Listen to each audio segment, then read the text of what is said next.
Hello guys, अस्सलाम वालेकुम रहमतुल्लाहि व बरकातुहू। तो गाइस, इस वीडियो के माध्यम से जानेंगे कि क़यामत कब आएगा। इस वीडियो को आप लोग गौर से देखें और जितना हो सके इस वीडियो को दोस्तों यारों तक ज़्यादा से ज़्यादा शेयर करें ताकि उनको भी पता चल सके और अपनी ईमान को तरोताज़ा कर सके इस वीडियो के माध्यम से।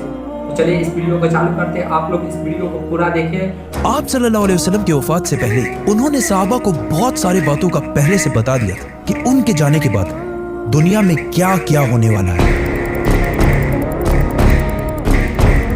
एक दिन हजरत उमर रज़ियल्लाहु अन्हु बाकी सहाबा के साथ आप सल्लल्लाहु अलैहि वसल्लम के पास मस्जिद नबवी में बैठे हुए थे कि अचानक एक बहुत ही रोबदार और हैंडसम आदमी मस्जिद में दाखिल हुआ। उनके कपड़े एक्सट्रीमली वाइट और बाल बिल्कुल ब्लैक थे। उस दिन से पहले उन्हें मदीना में किसी ने भी नहीं देखा, मतलब वो मदीना के रहने वाले नहीं थे और उनके कपड़ों और बालों से बिल्कुल ऐसा नहीं लग रहा कि वो कहीं दूर से ट्रेवल करके मदीना आए। मस्जिद में बैठे सारे सहाबा इस शख्स को गौर से देख रहे थे। वो आदमी सीधा मस्जिद नबवी के अंदर आया और आके रसूलुल्लाह सल्लल्लाहु अलैहि वसल्लम के बिल्कुल सामने बैठ गए और कहा, ए मोहम्मद, मुझे इस्लाम के बारे में बताएं। इस आदमी के जाने के बाद आप सल्लल्लाहु अलैहि वसल्लम ने सहाबा से पूछा कि क्या तुमने इस शख्स को पहचाना? ये जिब्रील अलैहिस्सलाम और तुम्हें तुम्हारा दीन सिखाने के लिए आए। आप सल्लल्लाहु अलैहि वसल्लम ने जिब्रील को इस्लाम के बारे में बताया कि अल्लाह के सिवा किसी को खुदा ना मानना, मोहम्मद को अल्लाह का रसूल मान, नमाज, रोजा, ज़कात और हज अदा कर। जिस पर जिब्रील अलैहिस्सलाम ने कहा कि आपने बिल्कुल सच फरमाया। फिर जिब्रील अलैहिस्सलाम ने आप सल्लल्लाहु अलैहि वसल्लम से ईमान के बारे में पूछा। आप सल्लल्लाहु अलैहि वसल्लम ने फरमाया कि अल्लाह को मानना, उसके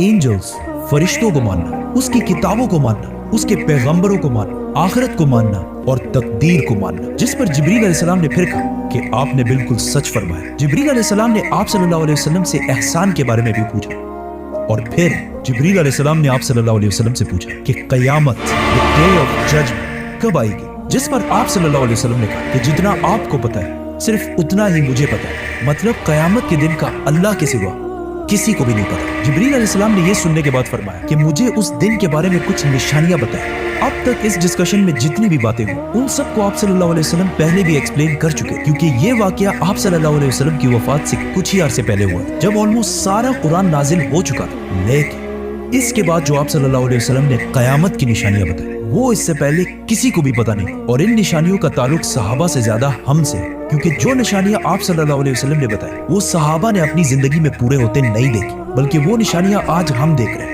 Which means जिब्रील अलैहिस्सलाम सिर्फ सहाबा को नहीं बल्कि आज के मुसलमानों को भी क़यामत की बहुत इंपॉर्टेंट निशानियां सिखाना चाहते हैं। आप सल्लल्लाहु अलैहि वसल्लम ने जिब्रील अलैहिस्सलाम को जवाब दिया कि जब एक लौंडी अपने मालकन को जन्म देगी, जिसको बहुत सारे स्कॉलर समझते हैं कि जब औलाद अपने वालिदैन को गुलाम समझेगी, और जब ये नंगे पैर गरीब शेफर्ड्स, चरवाहे एक दूसरे से लंबी बिल्डिंग्स बनाने में कंपटीशन, मुकाबला करेंगे। जिब्रील अलैहिस्सलाम ने फिर कहा कि आपने बिल्कुल सच फरमाया और उठकर वहां से चले गए। आप सल्लल्लाहु अलैहि वसल्लम ने सहाबा को भेजा कि कोई जाकर इस आदमी को ढूंढे, लेकिन उस दिन के बाद ये आदमी किसी को भी नहीं दिखा।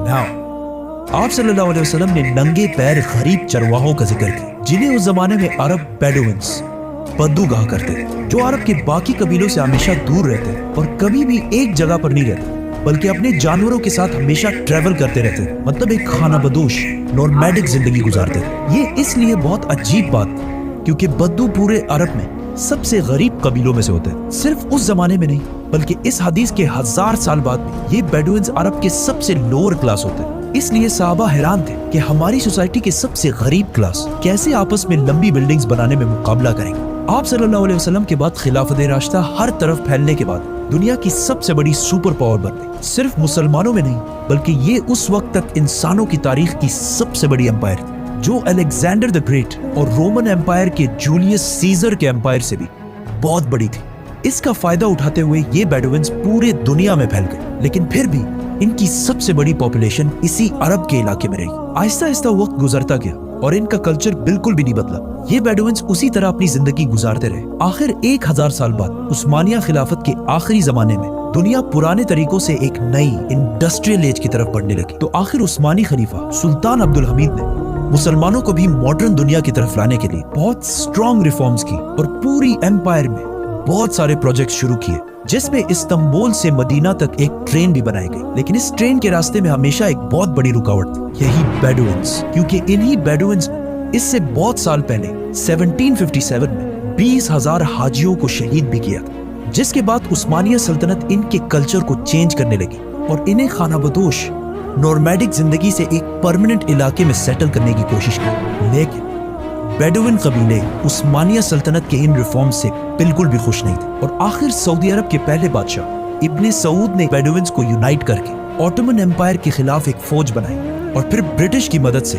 इस पूरे इलाके को फतह कर लिया, जिसे आज हम सऊदी अरेबिया कहते हैं। और कुछ सालों बाद इन इलाकों से ऑयल तेल डिस्कवर होने के बाद यही बेडुइन्स, जिनकी इससे पहले कोई औकात नहीं थी, अब दुनिया के सबसे रिच लोगों में से बने और इनमें से बहुत सारे मिलियनियर्स और बिलियनियर्स भी सामने आए। लेकिन तेल डिस्कवर होने के बाद इन सारों को पता चला कि ये ऑयल हमेशा के लिए नहीं रहने, बल्कि एक दिन बहुत जल्द खत्म होने वाली है, जिसके साथ इनकी सारी लग्जरीज भी खत्म हो जाएगी। तो सबसे पहले दुबई के बादशाह शेख मोहम्मद बिन राशिद, जो एक बेडुइन बद्दू कबीले से हैं, जिन्होंने एक बार खलीज टाइम के इंटरव्यू में खुद ये कहा है कि उन्हें बेडुइन कबीले से होने पर फख्र है। उन्होंने दुबई को ऑयल से निकालकर टूरिज्म और बिजनेस की तरफ लाया और बहुत तेजी से कुछ ही सालों में दुबई दुनिया की बेस्ट सिटीज में से बन गई। और फिर कुछ सालों बाद दुनिया की सबसे लंबी बिल्डिंग बुर्जुल खलीफा भी दुबई में बनाई गई। ये अब तक इंसानों की बनाई हुई सबसे बड़ी बिल्डिंग थी। इससे पहले एक जमाने में, आज से 4500 साल पहले, इजिप्ट में फिरौनों के बनाए हुए पिरामिड्स,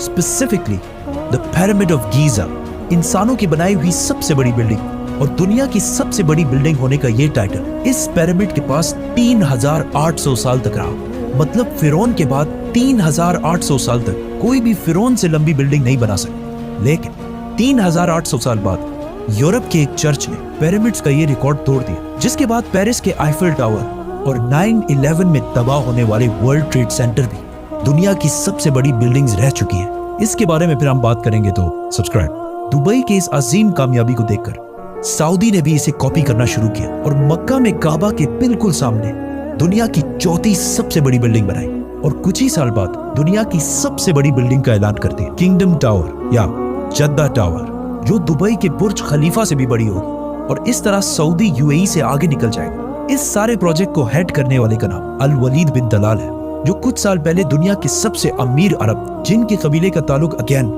एक बेडुइन कबीले से, जिसके बाद दुबई ने सऊदी से दोबारा आगे निकलने के लिए दुबई में एक नई दुनिया की सबसे बड़ी बिल्डिंग बनाने का ऐलान किया, जो इन दोनों बुर्ज खलीफा और जद्दा टावर से भी बड़ी होगी। और आजकल हर कुछ अरसे बाद बहुत तेजी से अरब में ऐसी लंबी बिल्डिंग्स के प्रोजेक्ट्स का ऐलान हो रहा है। इवन अरब कंट्रीज एक दूसरे को ये तक नहीं बता रही कि उनके अगले प्रोजेक्ट की हाइट क्या होगी, क्योंकि फिर बाकी अरब कंट्रीज उनसे आगे निकलने के लिए उससे भी बड़ी बिल्डिंग का ऐलान कर देंगे। और इस तरह लंबी बिल्डिंग्स बनाने का एक बहुत सख्त कंपटीशन इन सारे अरब ममालिक में स्टार्ट हो चुका है, जिनमें ऑलमोस्ट सारे प्रोजेक्ट्स के पीछे ऐसे लोग हैं जिनका कोई ना कोई ताल्लुक उन्हीं बेडुइन कबीलों से। और आज ये जो कुछ भी हो रहा है, इस सब का रसूलुल्लाह सल्लल्लाहु अलैहि वसल्लम ने आज से 1400 साल पहले ही जिब्रील अलैहिस्सलाम और सहाबा को बता दिया था कि एक दिन ये बेडुइन्स, जो आज नंगे पैर और बहुत ही गरीब शेपर्ड्स, चरवाहे हैं, वो एक दूसरे से लंबी बिल्डिंग्स बनाने में मुकाबला करें। और ये कयामत की इतनी इंपॉर्टेंट निशानी है कि जिब्रील अलैहिस्सलाम खुद मुसलमानों को ये सिखाने आए थे। और आज रसूलुल्लाह सल्लल्लाहु अलैहि वसल्लम की बताई हुई इस निशानी को हम अपने आंखों के सामने पूरा होते देख रहे हैं। सब्सक्राइब।